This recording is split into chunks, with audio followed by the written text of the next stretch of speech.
So I remember, long after, that conversation with my father, I was living with, I guess I would say a friend of mine. We were living in a house, and, it was not something that, was worth bragging about.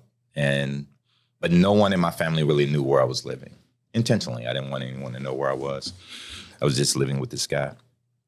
And there was a knock on the door, and it was my mom. My mom was like, trying to think of a current detective. Let's say like a Sherlock Holmes. Regardless of where you were, she could always find you. At that time, she was working in the constable's office. And I remember there was always something that I was involved in, I'm trying to think of the statute of limitations, but something that's passed. Right. Because I remember one time I was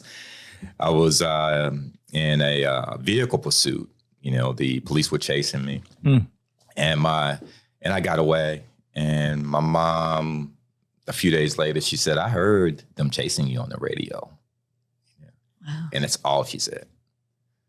And that's all she needed to say. It sounds like, yeah. I mean, because that was her way. She was always, a support of mine. Even she was very tough, but she was always a support.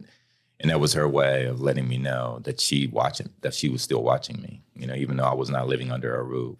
So to get back to the story of what happened, I realized just what my life looked like once I made it to Florida. I was a 31-year-old man, and, my mom had rescued me.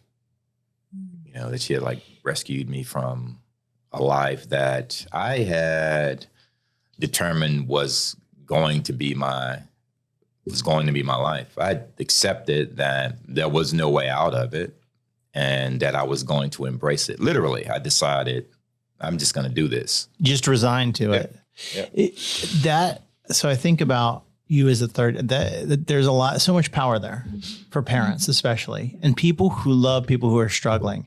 There, that we hear people still hear that, people have got to hit rock bottom. And when they hit rock bottom, and the truth is that your story is every rock bottom I hit, I was able to crawl out from under that rock, and my addiction got me, on the next thing.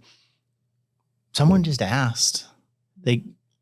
There was an invitation, and I didn't really even want it. And sometimes knowing that you can ask, sometimes knowing that being the invite for people, that can make the difference. All right.